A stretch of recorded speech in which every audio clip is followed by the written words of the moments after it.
Okay, hi everybody. Welcome to another edition of Field of Dreams on ACTN. My name is Steve David. I'm your host.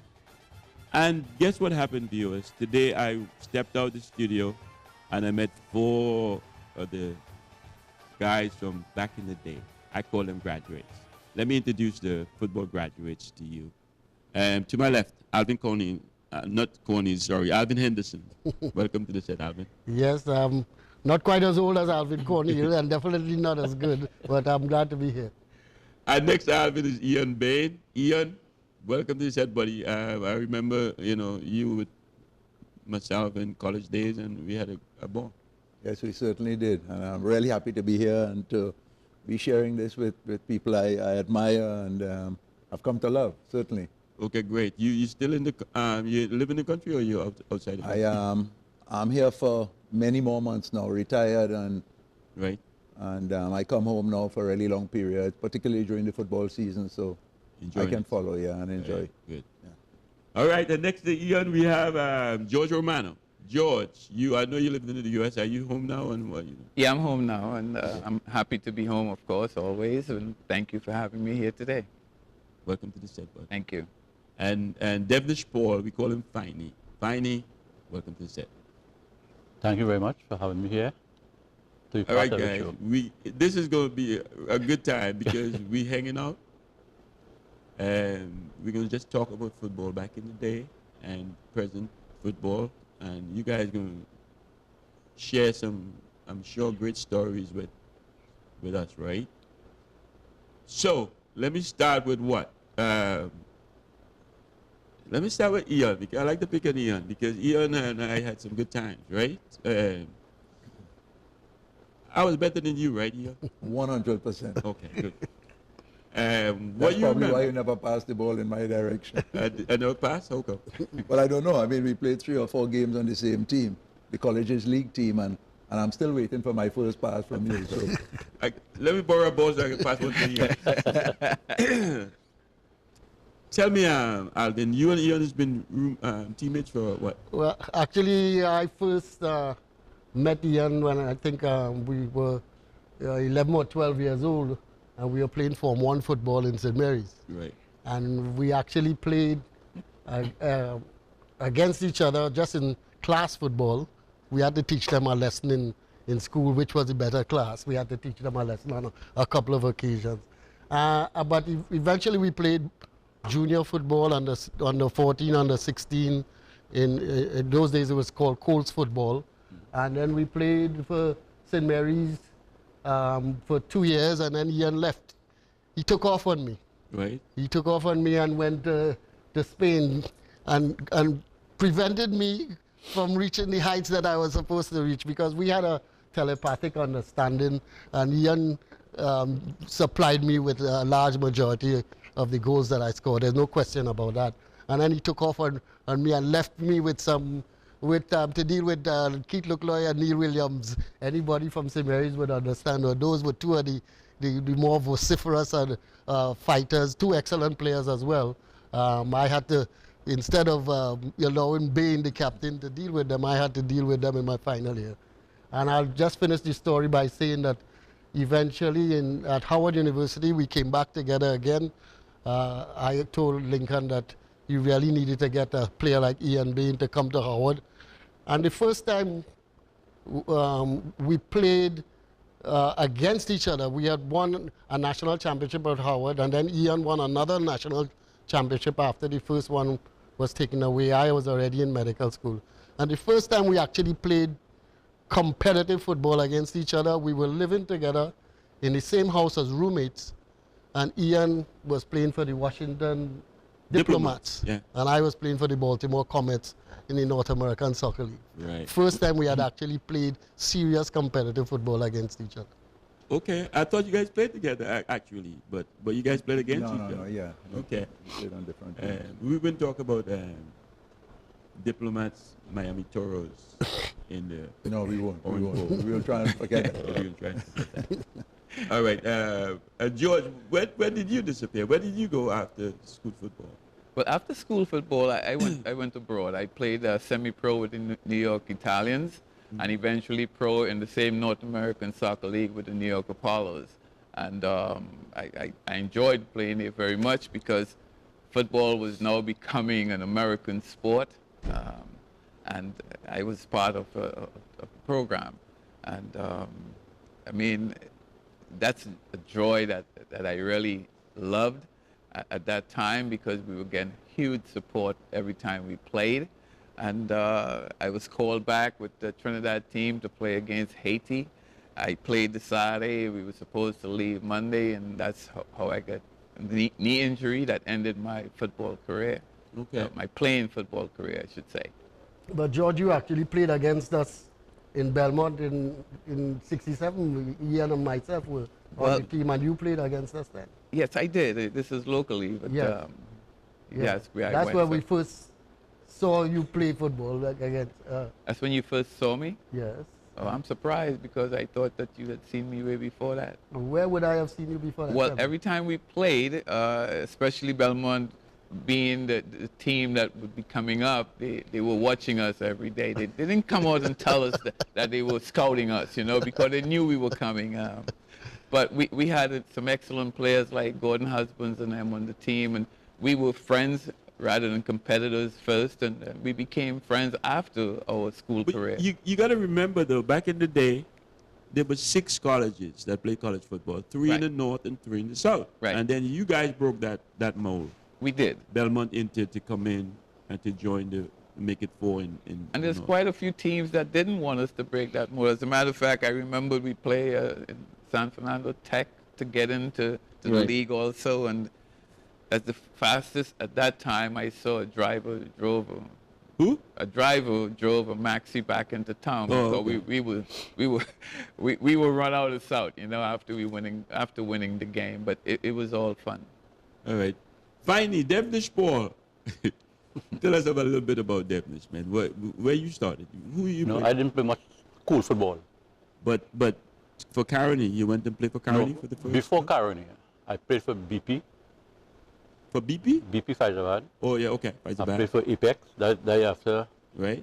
TPD, that is, and then I went to Forest. Right? Caroni playing Forest a game, I think it was a FA game down at Forest. You played on that game. Well, therefore, Yeah. who I played with? Caroni. Oh, I played for Caroni? Yeah, Caroni played Forest, and Okay. we won the game.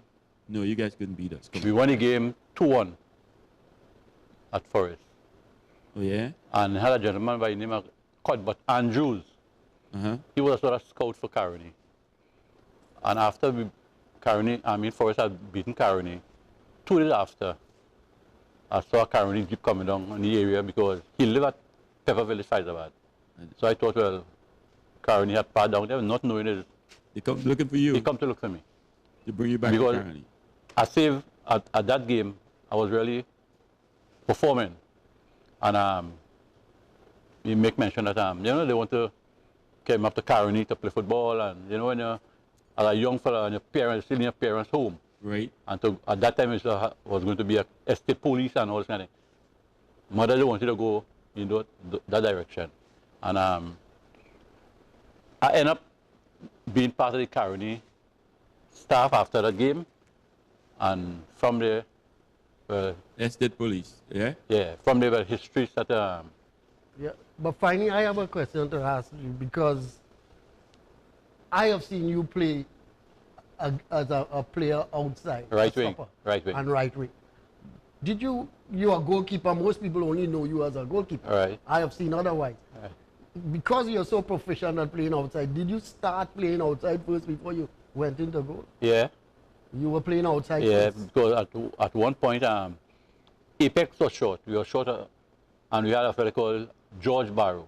Yeah, So we had a goalkeeper, yeah, and we had me, and I said I want to play. yeah, So at that time, we used to play 5 forward. yeah. They had a right, inside right, center forward right. And that is how I went out and played. So I played outside. I did well in them eyes. Yeah. And I played a few games. Again, we went to play a game. They had no goalkeeper. They said, small man, you are the save, At that time, I didn't want to play football. I ended up in the goalpost. I tell you And- what, though, if you were a goalkeeper in this time, with your ability with your foot, you'd have been unbelievable. You would have been top of the line. Because you know goalkeepers now is like the last man in the defense. Yeah. Play defense. Because I remember seeing a game just recently with Trinidad, played a game, right? And I don't understand this goal. You understand? So what I just tell people, or what I just say, that a goalkeeper must be a footballer. With respect, when I say footballer, I mean a fellow that playing the game, reading the game. So any play you have to make. And that's the only problem you have. Yeah, one of the things that I have often wondered that has brought that in is there's been no specialty coaching for goalkeepers. In our day, there was no specialty coaching. Right. The goalkeeper was part of the team. But now there's specialty coaching for goalkeepers. And it's important now that coaches incorporate their goalkeepers into the practice, the 7v7 without a goalkeeper, so that the goalkeeper gets to be able to read the game, play with his feet, understand. Last line. Yeah, understand it. You know, in our time growing up, if we had 10 players, in today's climate, you would play 5v5 small goal. Right. In our time, we would have played a backs and forwards. So you would have one goalkeeper, you would probably have 4 defenders and 5 attackers. Right. And during that afternoon, everybody would have gone in goal, everybody would have played in defense, and everybody would have been an attacker. Right. So there was that development that, you know, you played in goal, you played outside, you played on the wing, you played in the middle, you defended, you played on both sides of the ball. In today's climate, the 5-a-side, while it brings and develops other areas of the game, it certainly doesn't allow you to evolve as a player in a lot of different positions. Right. If I may, you notice when Ian said 5v5, there was not a mention of a 5v5 plus a coach. Because in the days we played, coaches weren't around to actually demonstrate or teach. We learn from ourselves. We learn on instincts. We learn on mistakes that we made. We learn how to correct what happened. As Ian said, everyone was a goalkeeper. Everyone was a defender. Everyone was a center back, a striker, a forward, whatever the case may be. So the learning came from the sport itself, you know, not from someone telling you how to play it as we are now. Sometimes you listen to coaches on the sidelines and you wonder, like, what is he talking about? The guys are playing well. You know, you're not belching out the directions that you need to. And coaches now have the difficulties of trying to get the attention of that particular player that they're trying to get to on this is what we want as a team. But you don't get that. But we had that discussion. We're thinking that coach gets too much involved. They don't allow the player to work it out themselves. Absolutely. Sometimes you do need to let them work it out. Yeah, but sometimes you find coaches, and I find myself doing that now in the secondary school league, belching out information to players, and you have to say it so often because when a coach called you, you heard him, because foreigners teach you how to throw your voice. So if you wanted to direct information to a particular player, you learn how to throw your voice in that direction. But coaches would yell all day or right through it to you and telling you what to do, but you don't get the attention. You don't get it. Ian, did you play national football for Trinidad? Yeah, I did. Who you played against and what year? Well, certainly not as much as probably I should have, or I could have. Well, I agree with that. I was first called to the national team while I was still at St. Mary's. Right. Alvin and myself. Right. And Mike Lang, who we mentioned, Alvin because of our football team? in the youth team, he brought us in the national program. So, I mean, I think I played my first game for Trinidad at 17 and a bit. That's the big team we're talking about, right? Yeah, the national, the full national team. Oh yeah. And then, as Alvin said, I left early. I left after first year Form 6. My mother took me out of Trinidad. And then I was away for a bit, and then I eventually met up again at Howard University. Right. And while we were at Howard, you know, for instance, last year, Mr. Vidal was asking me why I didn't come back for the 73 team, because they had sent an invitation for me to come back for the 73 team. Okay. But Lincoln did not want me to come back. I was 2 years into Howard, and some of you guys were already professionals. And at that point in the NCAA, if I had played in a game with a professional on my team, I would then have lost my amateur status. Right. And with it, my scholarship. Right. So our agreement, Lincoln and my agreement, was that if you all had come out of Haiti and successfully, Germany, and we were going to Germany in '74, then I could make myself available, because then there is an end game. Right. You know that you would go. It's a once in a lifetime opportunity, but obviously the story of Haiti has its own show. Well, viewers, you can tell we had so many players who could have made that national team to go to Haiti that was just on the sideline. Yeah. I mean, this is unbelievable. Leroy De Leon was another who didn't come for that tournament. And Leroy De Leon? Right. He didn't come in '73. Bertrand Grell? Bertrand, yeah. Jerry Brown, Jerry Brown? Victor Gamaldo. Victor Gamaldo. Yeah. I mean, a whole bunch of people. Yeah. You know, we did have a lot of players. It would have been interesting if you guys had come out with a win in '73, how the team would have looked going into Germany in '74. Exactly. Because some of the guys who went in '73, others would have come, and it would have been a really competitive process to finalize a team that would ultimately have gone to Germany. So I want you guys to talk to the viewers about no shin guard, socks down, blood on your shin, hatchet, You had bruises at that time. wood cutters. Like you were a wood cutter, right? No? No, You would think I cut grass. I made sure surface was clean. I made sure surface was clean. And now you can't even breathe next to the player. Well, I don't know if that is something that you as a striker should say, because strikers don't talk like that towards me. But, well, No. the reason I can talk, George, is because most defenders know me from the back. They just see. Well, if you notice the conversations we have had before, I don't know you at all. Exactly. Because you never came my way. Oh, that's what it is. All right. Okay. No, but Steve, many of us, myself included, I love playing with my socks down. And in fact, when I first played, my first episodes of playing with shin guards and whatnot is when I went to Howard University, and Lincoln insisted that we play with shin guards. Right. We insisted that we had to, and we tried to get the smallest shin guard that could stick in there just to satisfy the law. The But requirement. Lincoln insisted that we play with shin guard. Yeah, Michael Lang also. Michael Lango, yes, that's true. One of the things that I'd say about shin guards and forwards these days is that we played against with rules that did not protect the forwards like the rules that protect the forwards now. Right. You can't get kicked from behind, and if you go into goal or somebody can't tackle you from behind because they get a yellow card. I remember in every single game, that's the only way they could bring you down is kick you from behind. Right. And they would tackle you from behind. And actually one year when I came back to Trinidad, I was playing against police in Trinidad and Tobago football.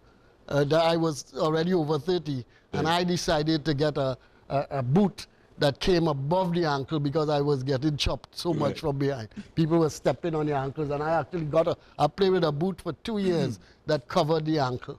But the rules then did not protect the forwards as much as the rules now. And Finey and George and whatnot must have reveled in the day when they were playing against forwards who Because they had vicious tackling in them times there. Yes. Because key tackling, especially men like Jeff Lewis, Yeah. Ferguson, and these fellas, they had no... And the regiment crew. Yeah. The whole back line of the regiment. The tournament name again, boy? Yeah. Charlie Spooner. Charlie Spoon? Charlie. Yeah. Then we come out against them fellas. Used to be real chaos against them. No, but I don't think that defenders came out to hurt people in those days. You playing, you better play. If you want to hold on to the ball like the guy that put the ankle stuff on because he had to get a boot, covering his ankle. I don't remember his name. Oh, that's Alvin. But yeah, if you want to hold, you will get hit. But the game was more or less so fast and so quick that your thinking on the field had to be just as fast and quick, because you will have gotten hit. And not necessarily from a defender either. It could be from a midfield player like Ian Bain and them, We have to take a break. Well, when we come back, we'll pick up where we left off. Viewers will be right back after this short break.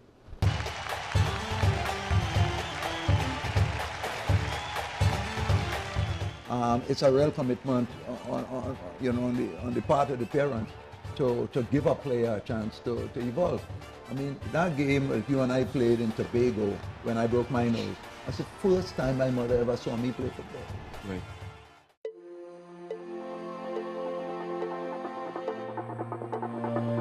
We are inspired.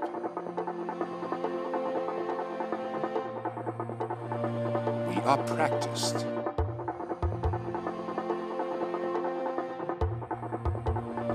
We learn.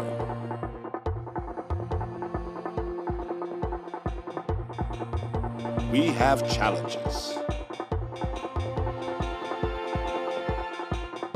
We are supported.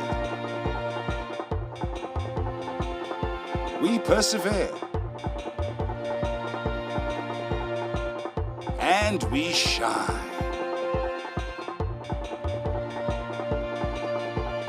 This is our commitment to you.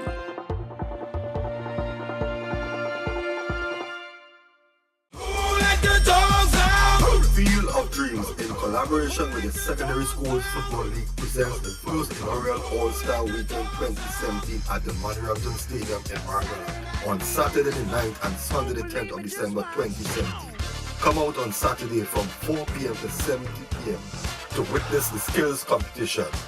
See the 60-meter dash, team relay with ball, juggling competition, penalty shootout, and much more. Sunday at 3 p.m, vying for the Field of Dreams Challenge Shield. The North All-Star battle the South All-Star. Admission free of charge. Come see the best of the college players for 2017 in action. Don't miss this one. Don't believe me, just watch.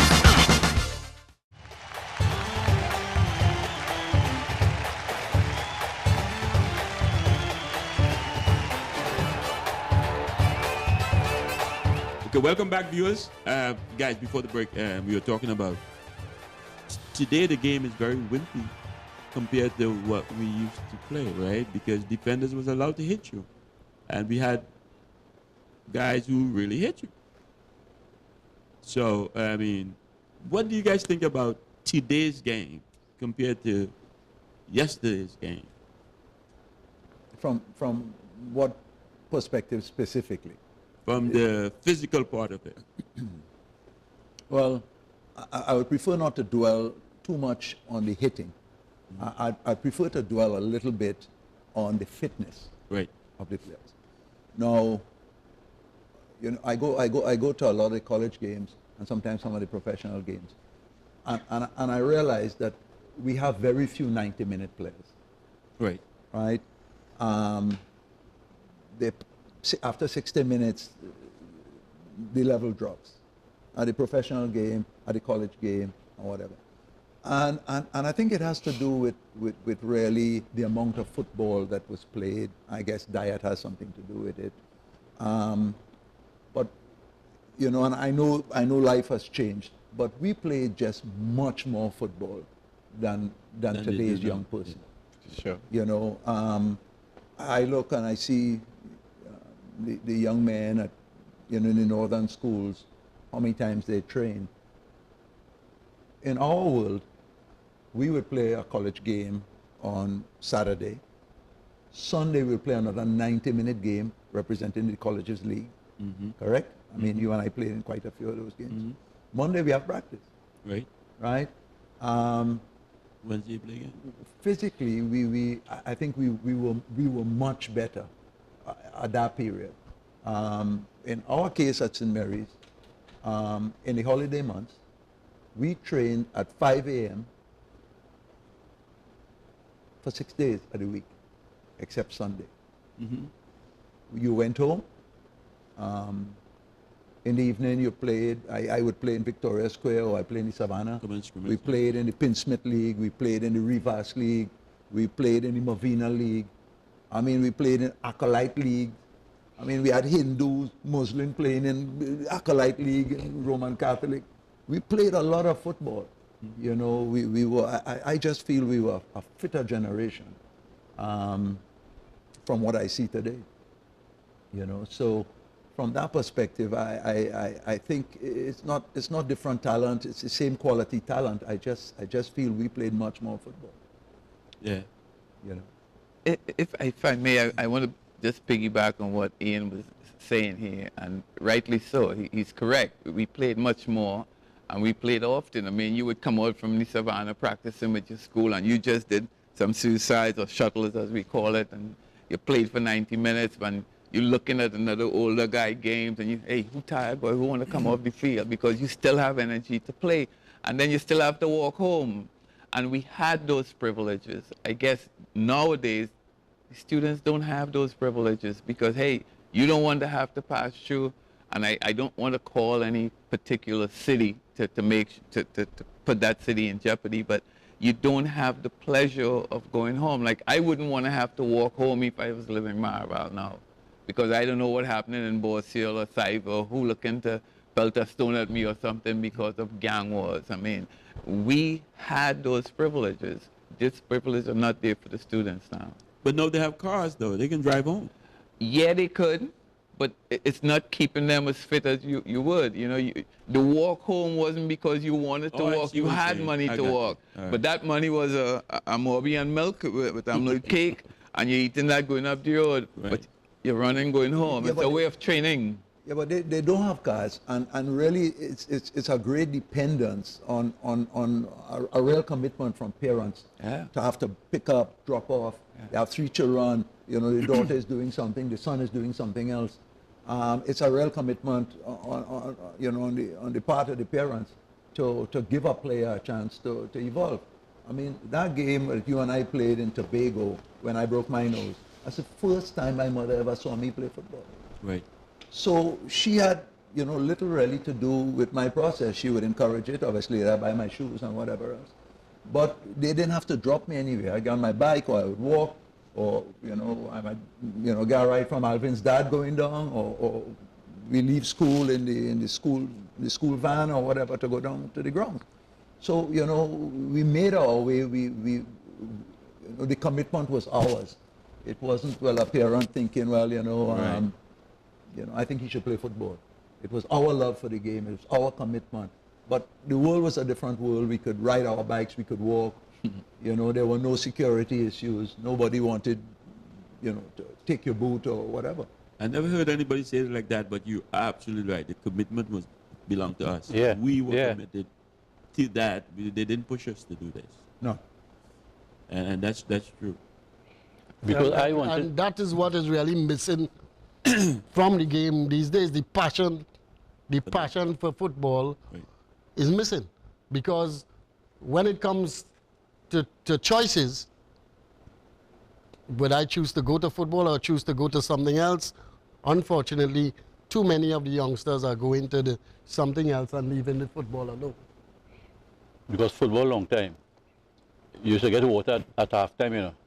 You should get what? Water. Water? At halftime. Uh-huh. Now you're getting water in the first 5 minutes. 10 minutes, water thrown on the field. Correct. And they're getting bottled water. That is so true. You understand? We had the love for the football that we should train on our own. And you play a match this evening, and on the way home, our next match, you get your licks, but it's the mindset. It's something that we had love, and we decided, well, we'll play that way. And going back in the past, I feel that time will always be over this time. The past, the present could never erase the past, because as my good friend Romano said, these the coaches, we hadn't much coaches, Alvin, right? But you play in a football game, the coach on the sideline, and this player, like you're operating with a remote. You know, he wants to know where his next move, and also in a long time, when you talk your football plans, and you go outside there, you performing, right? Guy never really hear coach shouting and on his. I couldn't remember. I don't know if I could remember that, but I couldn't remember hearing or seeing a coach in our time with that sort of. I never come across that. No, well, the rules, you weren't allowed to do that. The rules, the FIFA rules were such that it limited you from doing that, and then they slacked up the rules a little bit so that coaches are allowed to do that. But the problem has come, I think, because too many of the young people are not students of the game. They don't know the game well enough. They're not good at solving problems sometimes on the field.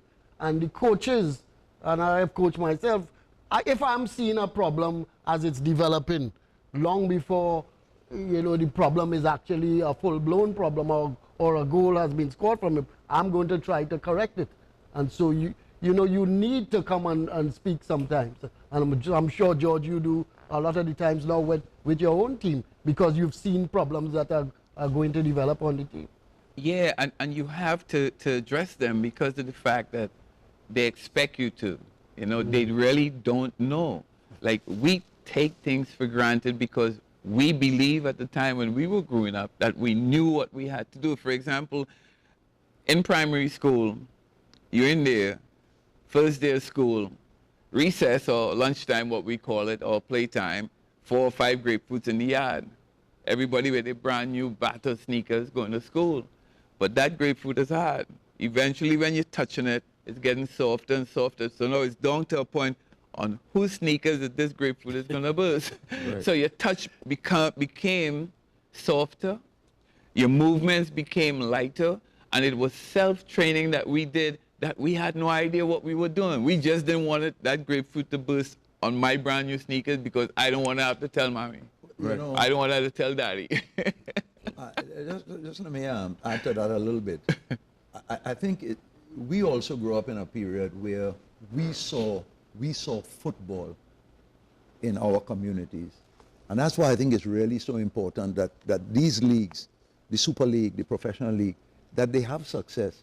Because while we could look at television and see Cristiano Ronaldo or Lionel Messi or whoever playing, or Eden Hazard or whoever playing, we can't relate to those people. They're very far from us.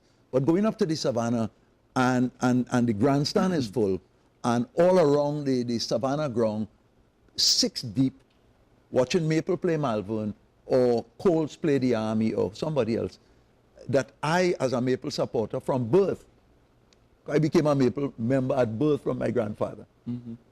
And I could go and see Alvin Cornell play, or see the Al Young brothers play, or see Tyrone de Labastide play, or see Lincoln Phillips play.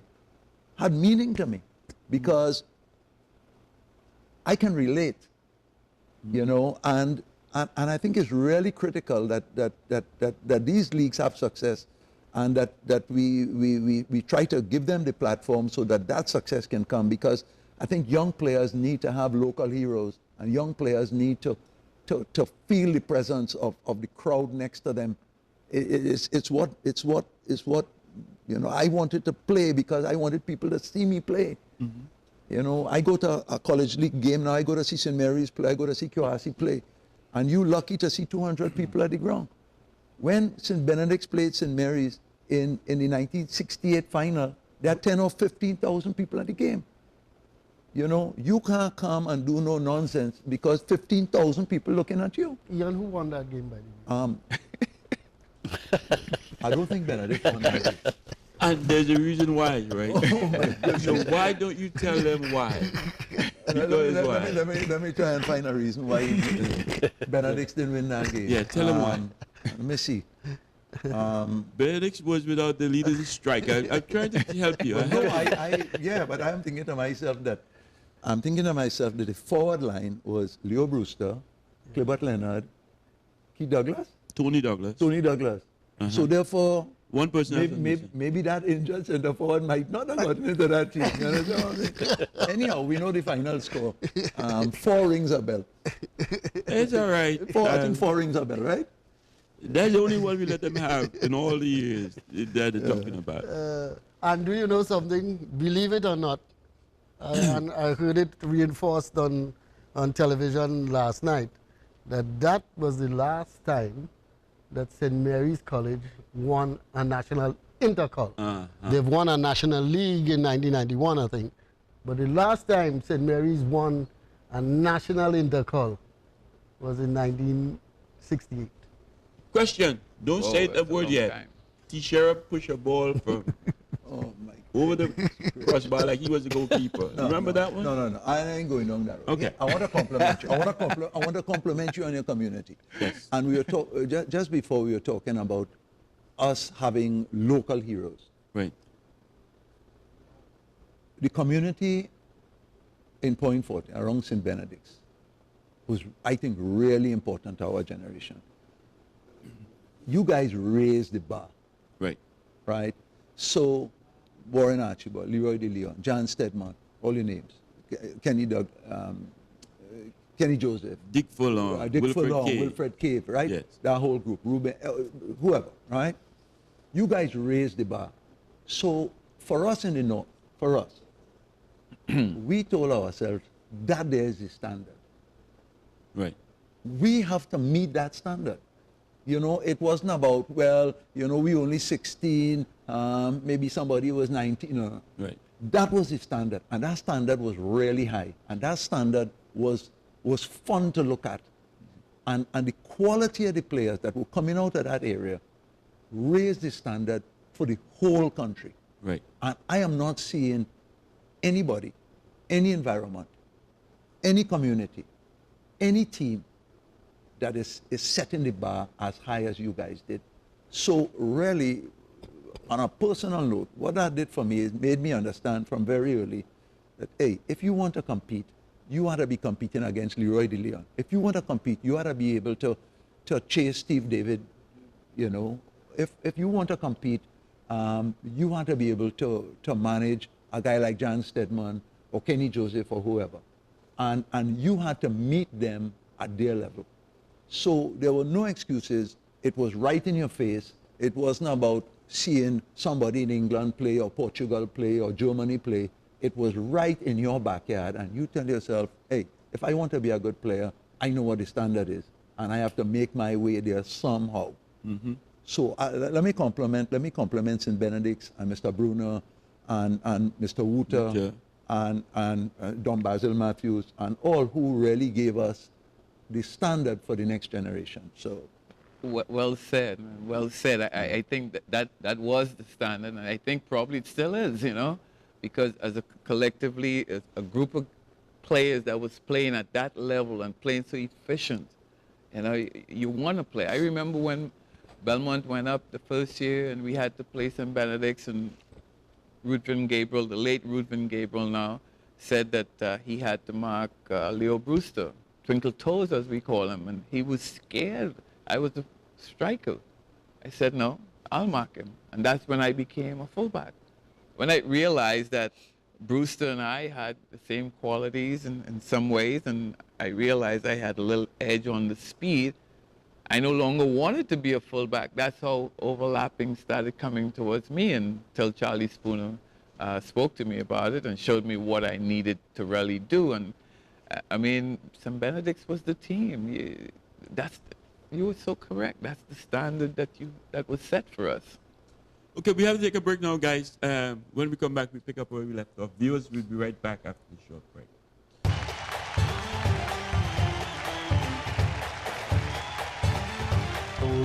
Still play. I have suggested quite a few times that schools football should finish at 18 years old. Right. After, if you I'm good with 19. you turn 19, you turn 19 fine.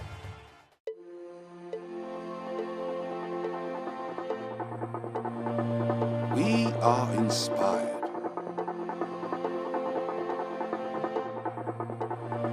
We are practiced.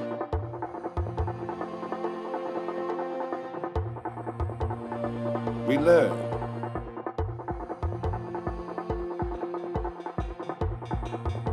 We have challenges. We are supported. We persevere. And and we shine.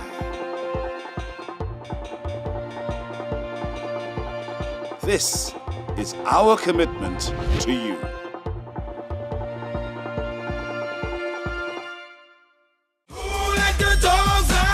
Field of Dreams, in collaboration with the Secondary Schools Football League, presents the first inaugural All-Star Weekend 2017 at the Manirabjan Stadium in Margaret on Saturday the 9th and Sunday the 10th of December 2017.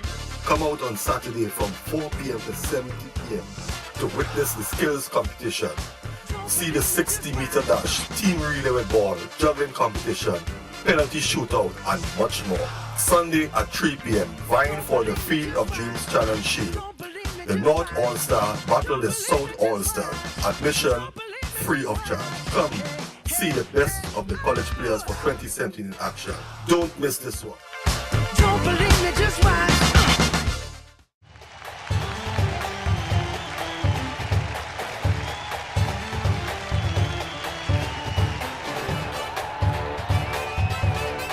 Okay, welcome back, viewers. Hey, you remember this once a year in October? Veterans Week at Savannah, right? Yes, actually, Ian had asked me about it last week, and I was able to dig it up. It was a Lord Christo song, and the name of the song was Football Fever. Yeah. And I dug it up and I saw it on YouTube and I sent it to him. And I played it several times that morning, and it brought back a lot of memories of Intercol. Well, I never played Intercol. Initially, Intercol was in the Savannah. I never played in the Savannah. Right. All my Intercols were played in the Queen's Park Oval. And the Queen's Park Oval was our venue.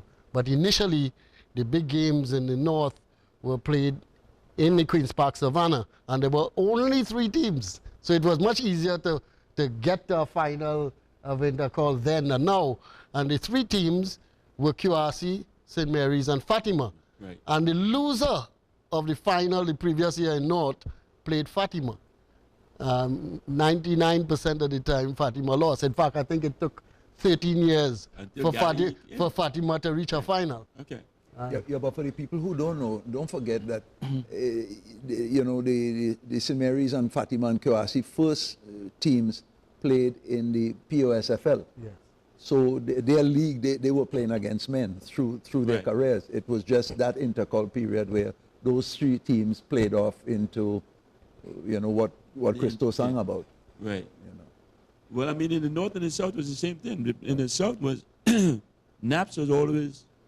Naps and Prayers always has to compete. And then the winner plays Benedict's. Yeah. And Benedict's is always in the final. And so anytime you guys win in the north, you know who you're meeting in the south. And the result was always the same in Intercol. Except that Except for that 1 year.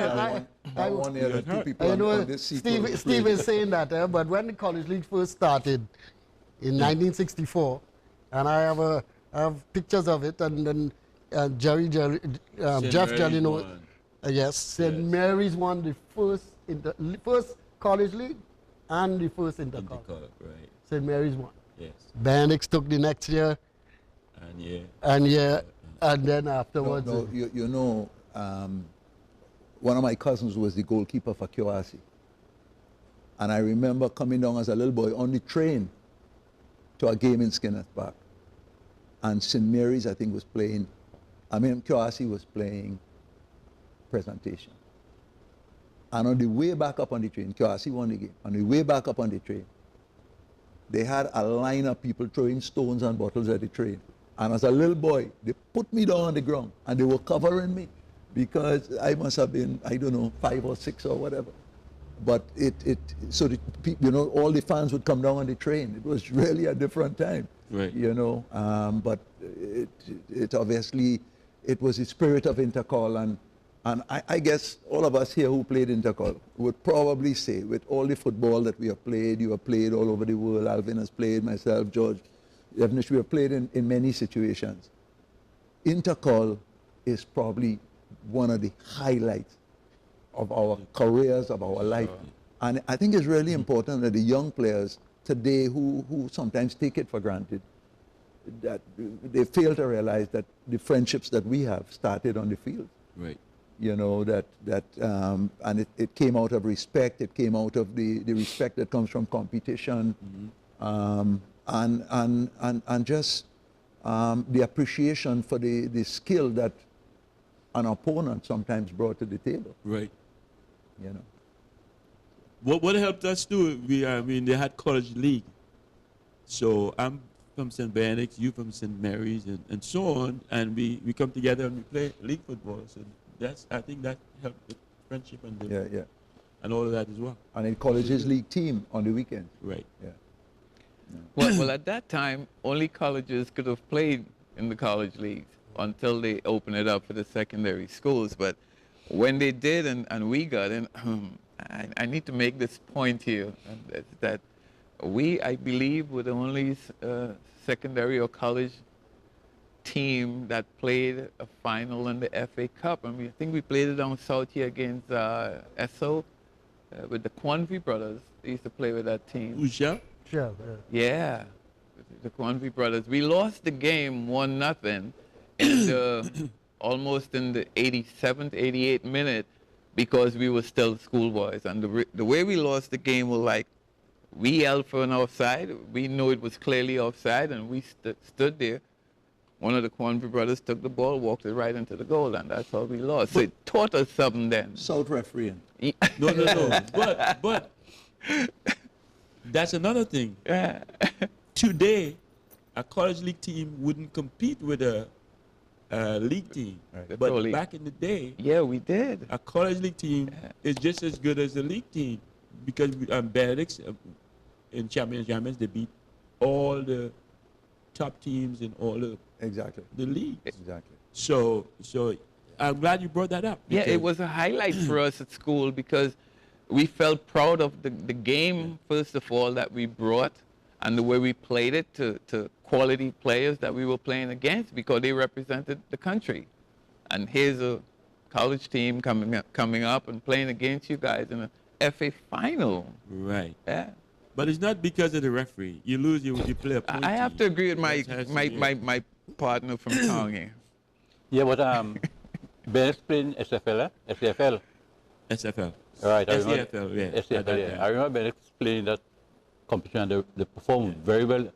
At that time, there was, that used to used to follow in college football. And they really did well in the SFL league. And they just, but one thing that bothers me now in the school football, and I hope it don't get worse. You think it's getting worse? No. The situation happened recently here with two of the schools. Oh, okay. Yeah, it is not a good angle to go. It's not good. Put a cloud over the secondary school. Yeah, football? because I like to watch the football. As we see a lot of young players, but I don't know how or what caused these two schools to be involved in that. I wonder if it's because one of the principal came, I think it's Shiva Boys, came on television and decided, well, he will go on to the extent to make sure he get. And the next day, or 2 days after, he dropped his guard. He said he's not going anywhere. That's for Shiva Boys. And I find it was really strange in the sense that today, you're going to take up the mantle, and tomorrow, and what I say is that before we really go public, we must make sure we have all our facts right and right. Yeah, because to me it looked like something wasn't right. I would like to, following from what you're saying there, I would like to make a suggestion from the panel here that in this off-season here, that the principals of perhaps the Premier League schools or Premier and Championship Division schools at least get together and meet and have a seminar of some sort. They all meet and iron out a lot of the difficulties that are happening with the schools team. Bring them out into the open, bring them out to the fore, and have solutions before the new season starts. Yeah. I think that is needed. I think it's essential.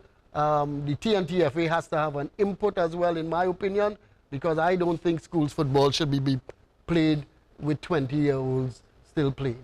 I have suggested quite a few times that schools football should finish at 18 years old. Right. After, if you I'm good with 19. you turn 19, you turn 19, fine, but not in 20 and 21-year-olds as we are seeing now, because that is where the problem is coming about, and we have to admit the prize money, the prizes that are being given now, and the fact that now you're being seen on television on a regular basis has upped the ante a little bit, and many people want their schools and their colleges to be in the limelight, so that the players could be seen abroad, seen in a wider sphere, so that they can get both scholarships or even professional contracts. I asked a question to the secondary school administrator. Why are they playing to that age? And it turns out that no people can write the entrance examination at 13 and that kind of thing. So if you're 13 plus 5 years of school, that's 18 plus 2 years of A-levels. Takes them to 20. So I think that's where it took it to that age. Well, that is okay if they're in school and studying. Right. And the prerequisite number of passes that allow them to go into Form 6. Right. But if those things are not, if you are 19 and you're still in Form 5, and you drop out of school, and then come back the following year to pick up where you left off after you haven't been in school for 6 months, I can't see how a principal can,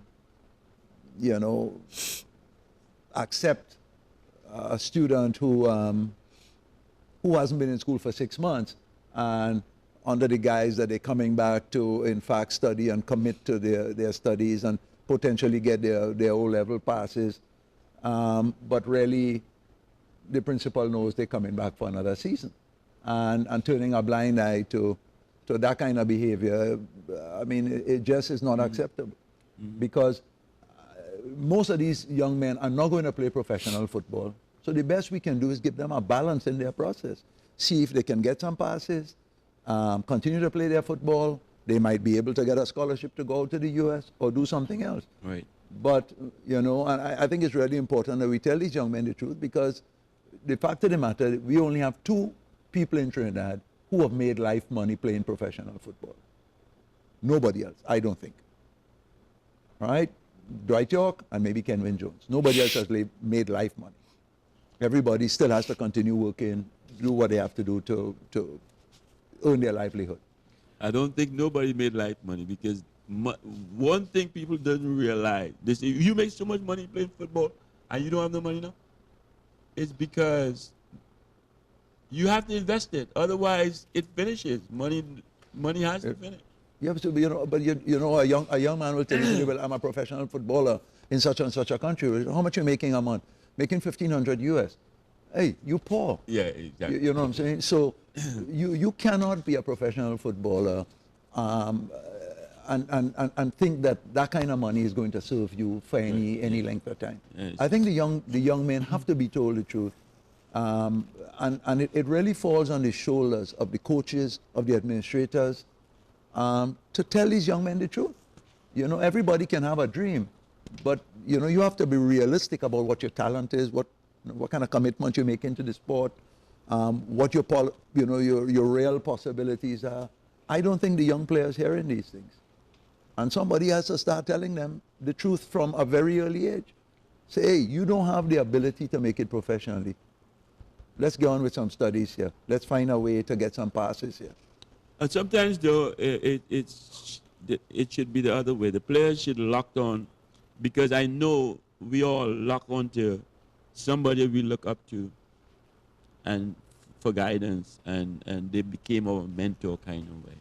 I don't think, and maybe I'm wrong, I don't think they do that. They lock on to anybody, because you're an old-timer, maybe. They call you an old-timer or thing, but we had a different, we had more respect. Well, they call the secondary school league a principal league. And the principals probably give the oneness or the soulness to the coaches and the managers, and they are running with it. So they are making some decisions that probably may not be in liking for the school or the principal.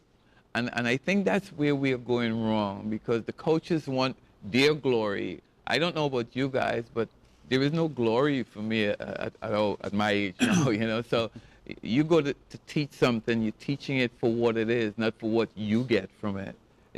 You know, so coaches that's doing the secondary school leagues, I think that they're taking it a step further for themselves, and some of them are trying to create achievements for themselves. Some are trying to push the schools for the acknowledgement for themselves rather than the purpose that the league was intended for, which is the students. The upliftment of the boys. Exactly. Because the college is the future trainer football, yeah. College league, that is future trainer football. I look at it that way. But also they took away all the points, I think, from Shiva boys. But I get a little confused. But they still have them playing Intercol, isn't it? Correct. They didn't take away all their points. They took away the points. They left them with, I think, about 6 or 7, 8 points. The reason they took away the points that the two players who had, who the rules had affected, the games that those players played in, and it was the majority of games. So, but they were still left with some points, but not enough points to be able to get out of the relegation zone. I am trying to, excuse me, I don't mean to jump in. I'm trying to push in the secondary school leagues that if you have committed an offense, you should be suspended from the league for a year. Yeah. Not just be relegated to the next level. You should be suspended. There are consequences for what we do. And schools have to stand up and yeah, but claim George, it. there's a constitution, there's a college constitution that they abide by. Yeah. And in the constitution addresses certain certain problems that happen in the league one way and others that happen like Faizabad another way. Right. So Shiva Boys was felt not to have broken the rules as severely as Faizabad. So Faizabad was suspended totally from the league, and that's why they had no points. Shiva Boys were still members of the league, but points were deducted from them, and so that is why they now can still play Intercol. So where does we run Faizabad out of play time next year? Huh? We're going to do that Faizabad another play time. next year? So far they're allowed to. Where? In the championship? In the championship level? Well, we don't know. We're waiting to see. We will have to discuss that another time. We're running out of time, guys. I've got to remind viewers and the panel as well. I've got to remind you guys that we have a all-star secondary school all-star weekend on December 9th and 10th at the Manny Ramjan Stadium. Come out and support it. The commercial is running. It's going to run on this channel, on this show. Check it out, and it will tell you all about that all-star weekend. I want to thank you guys so much. You old-timers, the young people say, but I call you graduates. I want to thank you so much for being here. Appreciate you so much. Alvin, you've been always good to me, buddy. And you, Ian, thank you so much for being here, bud. Appreciate you. I haven't seen you in a while. Thank you. That's true. And George, thank you for being here. And Finey, thank you also for being here. ACTN, thank you for giving us the opportunity. Viewers, thank you for tuning in every Monday night. We appreciate you as well. The show is ended. Go in peace. Don't forget to check us out in our Facebook page, and don't forget to drop us a line and email fieldofdreamttt@gmail.com. Drop us a line. Good night. I'll see you next Monday.